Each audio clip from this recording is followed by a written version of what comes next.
सत्य वचन की राह पर चले हम सदा, यीशु का साथ हो रहे हमारी हर दुआ।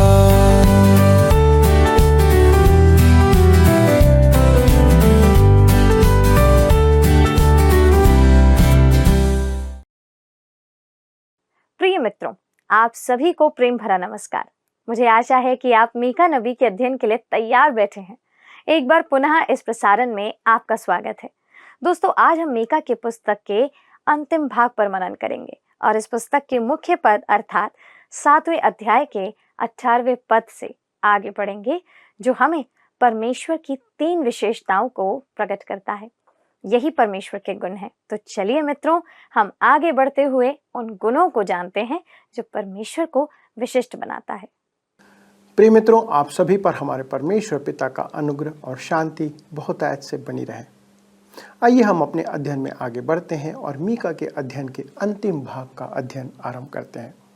दोस्तों, हमने देखा था कि परमेश्वर प्रतिज्ञा करता है कि वह अद्भुत कार्य करके दिखाएगा, और जब परमेश्वर उन्हें अर्थात इस्राएल को अंत समय में एकत्र करेगा, तब संसार की सारी जातियां आश्चर्य से उन्हें देखेंगी।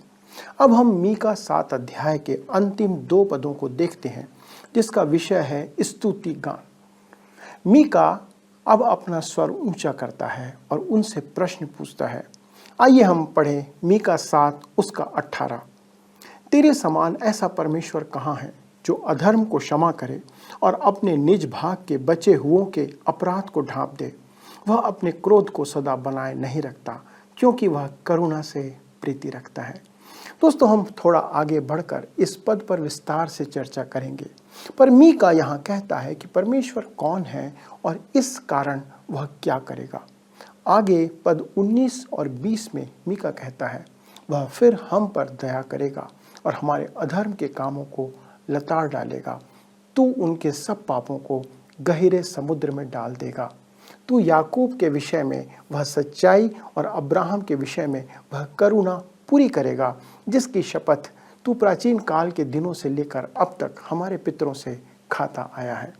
दोस्तों, हमने देखा था कि इस्राएल के पापों के कारण परमेश्वर ने उन्हें अस्थायी रूप से देश से बाहर निकाल दिया था, लेकिन परमेश्वर अब उनके पापों के बाद भी अपनी प्रतिज्ञा को पूरी करेगा। उनके पाप परमेश्वर की प्रतिज्ञा और वाचा को रद्द नहीं कर सकते। ठीक वैसे ही जैसे परमेश्वर की संतान पाप करने पर अपने उद्धार से वंचित नहीं हो जाती। उनके पापों का अर्थ यह है कि यदि वे अपने पापों को स्वीकार नहीं करते हैं और उन्हें सुधारने का प्रयास नहीं करते हैं, तो परमेश्वर उन्हें कठोर दंड देगा। पर यदि वे उसके पास वापस आते हैं, तो परमेश्वर उन्हें कृपापूर्वक क्षमा भी करेगा। दोस्तों, जब उड़ाऊ पुत्र अपने पिता के घर वापस आया, तब उसे पिता ने दंड नहीं दिया। उसे तो पराये देश में दंड मिल चुका था। मित्रों, आप एक बात के लिए निश्चित रह सकते हैं कि परमेश्वर की संतान कभी पाप करके बच नहीं पाएगी। हम इसे बार बार धर्मशास्त्र में पाते हैं। अब आइए हम उस अद्भुत पद पर आते हैं। तेरे समान ऐसा परमेश्वर कहाँ है। अब मैं एक चौंकाने वाला कथन कहने जा रहा हूँ। कुछ ऐसा है जो परमेश्वर नहीं देखता है, पर आप उसे प्रतिदिन देखते हैं। दोस्तों, शायद ऐसा है जिसे आप प्रतिदिन देखते हैं पर परमेश्वर नहीं देखता। दोस्तों, यह सच है। क्या आप जानते हैं कि यह क्या है? मेरे लिए यह कहना अशिष्ट, अप्रासंगिक, असम्मानजनक या अनुचित लग सकता है, या आपको तुच्छ या हास्यप्रद भी लग सकता है, लेकिन मैं आपको आश्वस्त करना चाहता हूँ कि यह एक उचित और गंभीर विषय है, जिसका उत्तर समझदारी से भरा हुआ है और धर्मशास्त्र बाइबल पर आधारित है।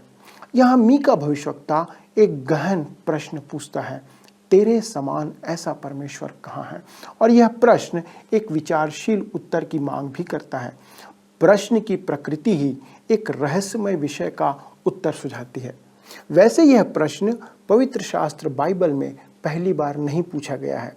इस्राएल द्वारा लाल समुद्र पार किए जाने के बाद यह प्रश्न उस अद्भुत गीत में भी पूछा गया था, जो लिखा है निर्गमन 15 उसके 11 पद में, जैसा हम पढ़ते हैं, हे यहोवा, देवताओं में तेरे तुल्य कौन है? तू तो पवित्रता के कारण महाप्रतापी और अपनी स्तुति करने वालों के भय के योग्य और आश्चर्य कर्म का करता है। दोस्तों, इस्राएली हाल ही में मिस्र से बाहर आए थे, जहां अनेक देवी देवता थे। मिस्र प्रतिमाओं से भरा हुआ था। मिस्र की 10 विपत्तियां उनके देवताओं के विरुद्ध में थी। यह परमेश्वर की योजना थी दोस्तों। और तब जंगल की 40 साल की यात्रा के अंत में मूसा उनसे कहता है, जो व्यवस्था विवरण 33 अध्याय 26 और 27 पद में लिखा है, हे यशूरून, ईश्वर के तुल्य और कोई नहीं है। वह तेरी सहायता करने को आकाश पर और अपना प्रताप दिखाता हुआ आकाश मंडल पर सवार होकर चलता है। अनादि परमेश्वर तेरा गृह धाम है और नीचे सनातन भुजाएं हैं। वह शत्रुओं को तेरे सामने से निकाल देता और कहता है, उनको सत्यानाश कर दे। यही प्रश्न राजा सुलेमान ने उसके द्वारा से पहला राजा 8वां अध्याय 23 पद में पूछा गया था। हे इस्राएल के परमेश्वर, तेरे समान ना तो ऊपर स्वर्ग में और न नीचे पृथ्वी पर कोई ईश्वर है। तेरे जो दास अपने संपूर्ण मन से अपने को तेरे सन्मुख जान कर चलते हैं, उनके लिए तू अपनी वाचा पूरी करता है और करुणा करता रहता है। भजनकार दाऊद भी भजन संहिता 113 अध्याय 5 और 6 पद में कहता है, हमारे परमेश्वर यहोवा के तुल्य कौन है? वह तो ऊंचे पर विराजमान है और आकाश और पृथ्वी पर भी दृष्टि करने के लिए झुकता है। दोस्तों, आपने देखा कि यह प्रश्न निर्गमन, व्यवस्था विवरण, राजाओं की पुस्तक, भजन संहिता और अनेक संदर्भों में आता है। पर आइए अब हम इसका उत्तर देखते हैं। इसका उत्तर मैंने आरंभ में ही कथन में दे दिया था। ऐसा कुछ है जो परमेश्वर नहीं देखता, जो आप और मैं प्रतिदिन देखते हैं। वह क्या है जो परमेश्वर नहीं देखता? मित्रों, परमेश्वर अपने तुल्य किसी को नहीं देख पाता। परमेश्वर के समान कोई नहीं है जो उसके समान हो सके। पर आप और मैं अपने तुल्य लोगों को, पापी मनुष्यों को प्रतिदिन देखते हैं। ऐसे बहुत से कारक हैं जिनमें परमेश्वर अकेला है, जिसमें परमेश्वर असामान्य है, उसके तुल्य कोई नहीं। उनमें से केवल एक ही बात मीका के इस भाग में बताई गई है। लेकिन क्योंकि यह बहुत ही गहरा प्रश्न है और यह इस पुस्तक के लिए इतना बुनियादी बेसिक है कि मैं इस विषय पर बारीकी से विचार करना चाहता हूँ। हमारे परमेश्वर के समान कौन ऐसा परमेश्वर है? कभी आपने विचार किया?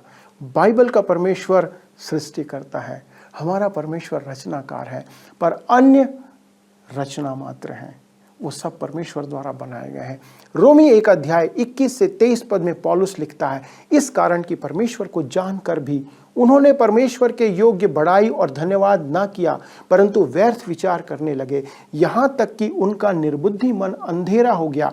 वे अपने आप को बुद्धिमान जताकर मूर्ख बन गए और अविनाशी परमेश्वर की महिमा को नाशवान मनुष्य और पक्षियों और चौपायों और रेंगने वाले जंतुओं की मूरत की समानता में बदल डाला। वे सृष्टिकर्ता को त्याग कर सृष्टि की उपासना करने लगे। यशायाह जो मीका का समकालीन था, वह यशायाह 44 अध्याय 16 और 17 पद में कहता है, उसका एक भाग तो वह आग में जलाता और दूसरे भाग से मांस पकाकर खाता है। वह मांस भून कर तृप्त होता, फिर तपाकर कहता है, आह मैं गर्म हो गया। मैंने आग देखी है। और उसके बचे हुए भाग को लेकर वह एक देवता अर्थात एक मूरत खोद कर बनाता है।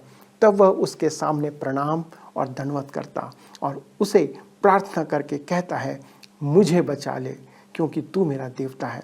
और इसके आगे 21वें पद में यशायाह कहता है, हे याकूब, हे इस्राएल, इन बातों को स्मरण कर, तू मेरा दास है, मैंने तुझे रचा है।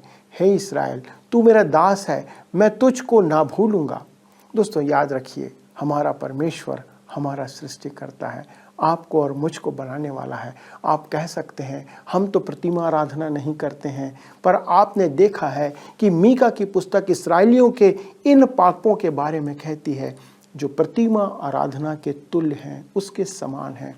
जैसे लालच जो प्रतिमा आराधना के बराबर है, भौतिकवाद आदि, ये सारी बातें प्रतिमा आराधना ही हैं जिसके हम सब दोषी हैं, जिसकी हम आराधना करते हैं। जो ईश्वर के समान आपका समय, धन और जीवन ले लेता है। वह आपका आनंद हो जाता है, आपका पैसा हो सकता है, आपका अनैतिक यौन संबंध हो सकता है, वह वो सब हो सकता है जिसे आप परमेश्वर से अधिक समय और महत्व देते हैं। इससे कोई फर्क नहीं पड़ता कि आप किस कलीसिया के सदस्य हैं, किस चर्च के सदस्य हैं, आप जिस किसी को भी स्वयं को समर्पित करते हैं वह आपका ईश्वर हो जाता है। तीखे व्यंग्य के साथ परमेश्वर यशायाह के माध्यम से यहाँ ये कहता है, 46 अध्याय यशायाह का 5 पद, तुम किससे मेरी उपमा दोगे, तुम मुझे किसके समान बताओगे, किससे मेरा मिलान करोगे कि हम एक समान ठहरें। दोस्तों, वह सृष्टि करता है, आप उसकी छवि, उसकी इमेज, उसकी प्रतिमा नहीं बना सकते। यशायाह 46 6 और 7 पद लिखा है, जो थैली से सोना उंडेलते या कांटे में चांदी तौलते हैं, जो सुनार को मजदूरी देकर उससे देवता बनवाते हैं, तब वे उसे प्रणाम करने वरन दंडवत भी करते और उसको कंधे पर उठाकर लिए फिरते हैं।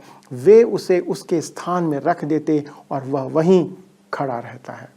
मित्रों, सबसे बड़ा प्रश्न है कि क्या आपका ईश्वर आपको लेकर चलता है या आप अपने ईश्वर को लेकर चल रहे हैं। बहुत से लोग कहते हैं कि मुझे मसीहत का जीवन उबाऊ लगता है, वह कठिन है, मुश्किल का जीवन है। दोस्तों, यदि आपको यह जीवन ऐसा लगता है, कठिन, मुश्किल, समस्या, तो मैं आपसे कहना चाहता हूं कि आप ये जीवन छोड़ दीजिए। आप संडे स्कूल पढ़ाना छोड़ दीजिए, आप क्वायर में गाना गाना छोड़ दीजिए, चर्च के पदाधिकारी होना, उसकी जिम्मेदारी उठाना छोड़ दीजिए। परमेश्वर नहीं चाहता कि आप उसे उठाकर चलें, वह आपको उठाकर चलना चाहता है। वह अपनी सभी संतानों को उठाकर चलना चाहता है, वो आपको उठाना चाहता है। मित्रों, परमेश्वर इतने वर्षों से मुझे लेकर चल रहा है, यद्यपि मैं एक भारी बोझ हूं उसके लिए, फिर भी दोस्तों हमारा परमेश्वर अद्वितीय है। वह सृष्टि करता है और वह हमें उठाकर लेकर चलना चाहता है।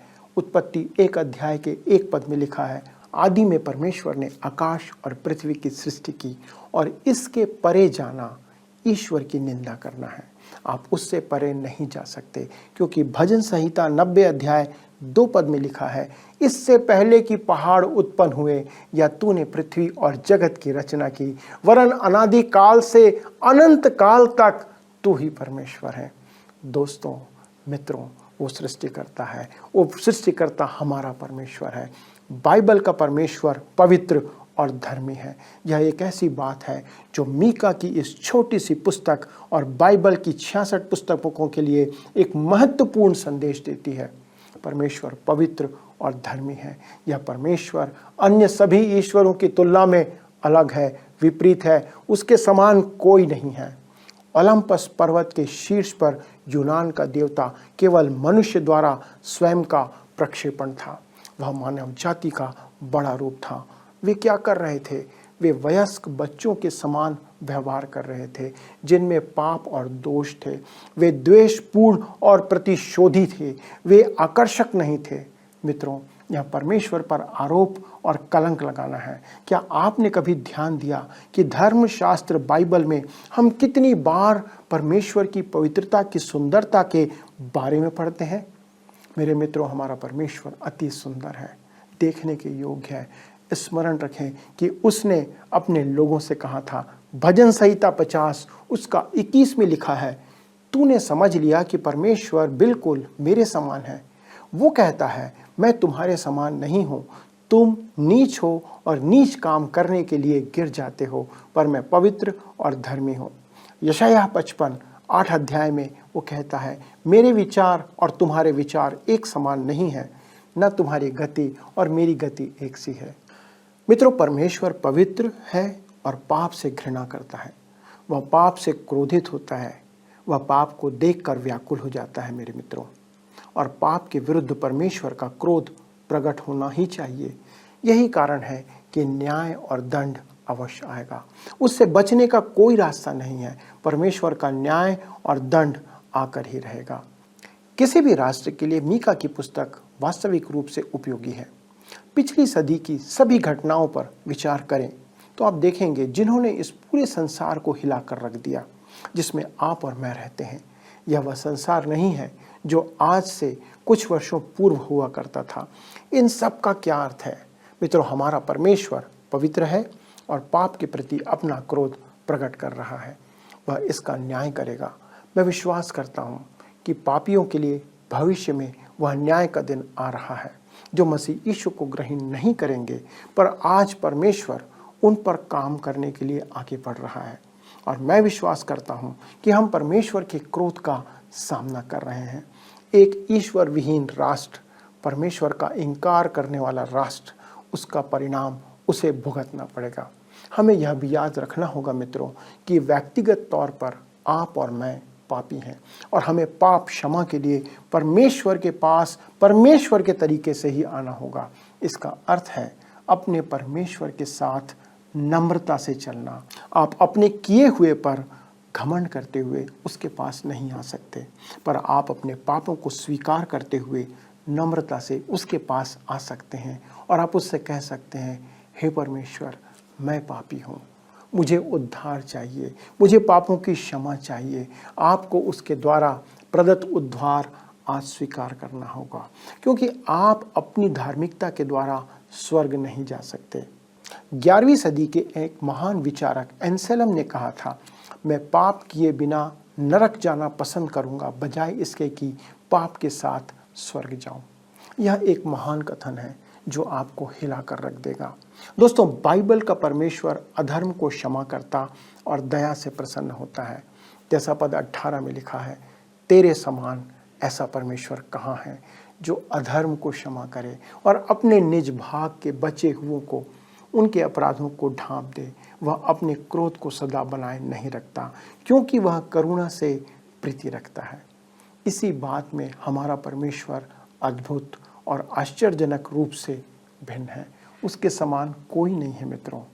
निर्गमन 15 अध्याय 11 पद में लिखा है, तू तो पवित्रता के कारण महाप्रतापी और अपनी स्तुति करने वालों के भय के योग्य और आश्चर्य कर्म का करता है।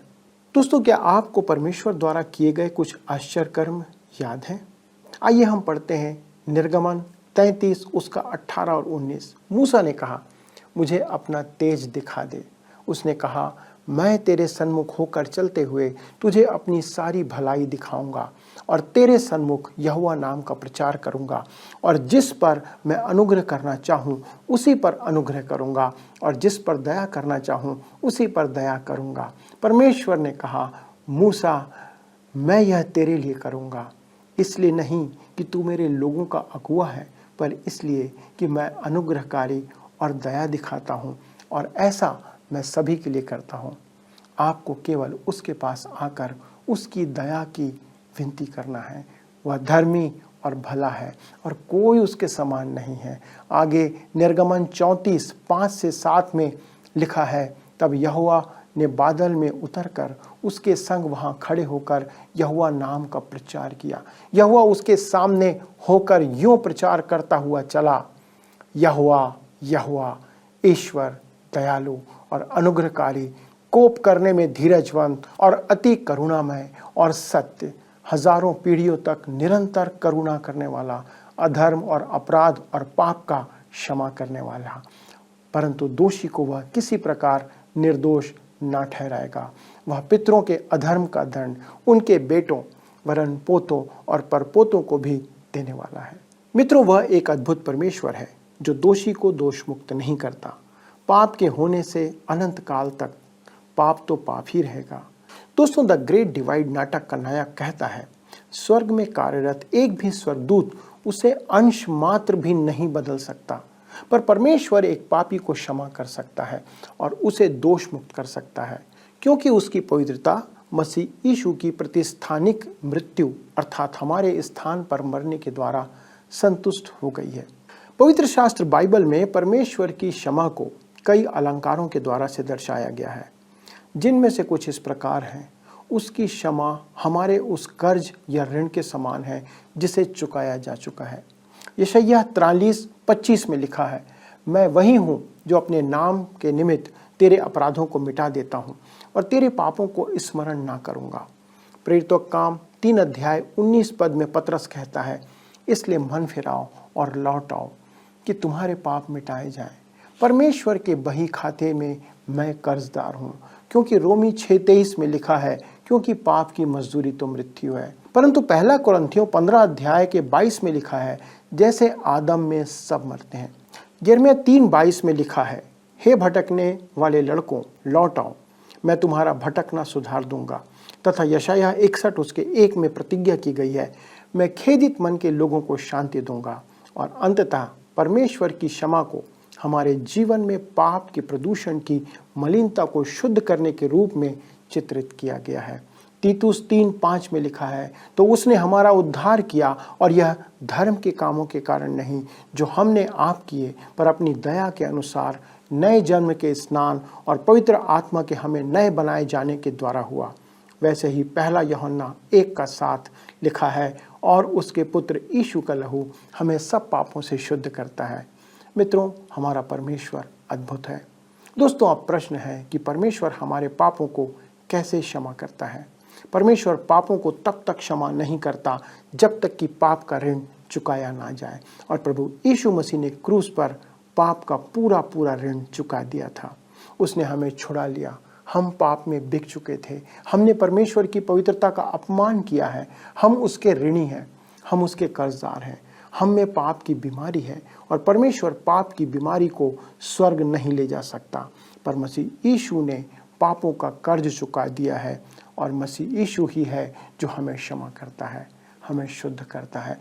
वही हमें परमेश्वर को ग्रहण योग्य बनाता है कि हम परमेश्वर में होकर, प्रभु यीशु मसीह में होकर स्वर्ग में प्रवेश करें।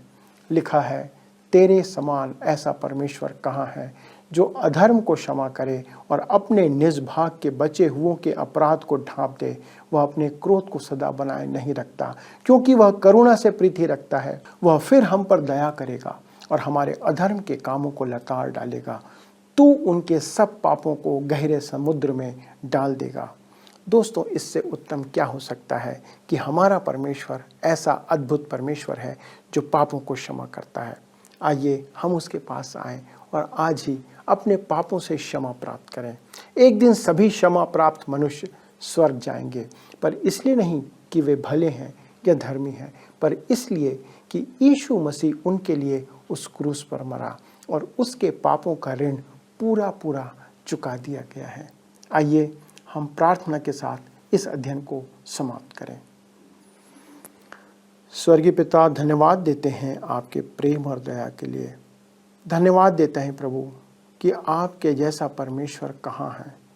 हम किससे आपकी तुलना करें प्रभु आपके योग्य, आपके तुल्य कुछ भी नहीं है। पिता, धन्यवाद देते हैं इस अद्भुत संतुष्टि के लिए जो इस वचन के अध्ययन के द्वारा आपने प्रदान किया। हमारे सभी दर्शकों के लिए प्रार्थना करते प्रभु, उनके जीवन में आपका अनुग्रह हो प्रभु। ओ पिता परमेश्वर, यदि वे किसी बीमारी से ग्रसित हैं, अनुग्रह करें प्रभु, उन्हें चंगाई प्रदान करें, उन्हें प्रभु छू करके चंगाई दें, ताकि हमारे ये सारे दर्शक आपके आनंद में बढ़ते चले जाएं। प्रभु, आपका अनुग्रह उनके जीवन, उनके परिवारों में बना रहे। धन्यवाद के साथ पिता, विनती प्रभु यीशु मसीह के द्वारा से मांगते हैं, आमीन। दोस्तों, अगले प्रसारण में फिर हम एक नई पुस्तक के साथ आपके सन्मुख उपस्थित होंगे। तब तक परमेश्वर का अनुग्रह आप पर बना रहे। लेकिन यदि आपके पास कोई प्रश्न है, और मैं आपसे निवेदन करूंगा कि आपने यदि कोई बात सीखी है इस अध्ययन के द्वारा, तो कृपया हमें फ़ोन करके या पत्र लिख करके सूचित करें। हमारा नंबर आपके सामने स्क्रीन पर है। अगले प्रसारण तक परमेश्वर का अनुग्रह आप पर बना रहे। आइए अब हम प्रश्नों को देखें। पिछले प्रश्न का उत्तर है बी, अनुशासित करने के लिए। हमें चरवाहे की लाठी के 2 संदर्भ दिए गए हैं, एक सुरक्षा और सहायता के लिए तथा दूसरा अनुशासित करने के लिए। आज के अध्ययन पर आधारित प्रश्न है, ऐसा क्या है जो हम मनुष्य प्रतिदिन देखते हैं पर परमेश्वर नहीं देखता?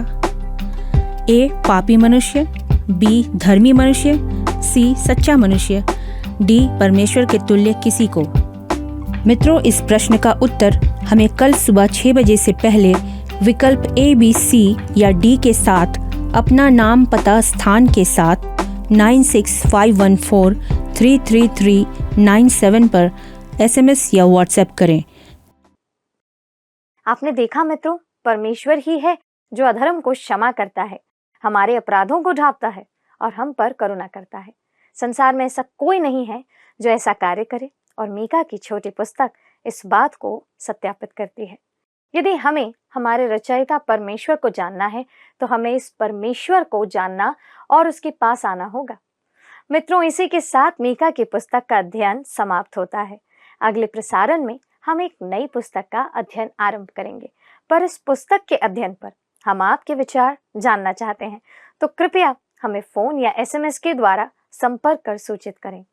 यदि आप इस कार्यक्रम को पुनः देखना चाहते हैं तो हमारे YouTube चैनल वर्ड रिसाउंड्स टुडे पर जाइए और इसे दोबारा देखिए। अगले प्रसारण तक परमेश्वर का प्रेम और शांति आपके साथ बनी रहे। धन्यवाद। क्या आपको यह कार्यक्रम पसंद आया? अभी हमें एक मिस कॉल करें और आप अगले विजेता हो सकते हैं।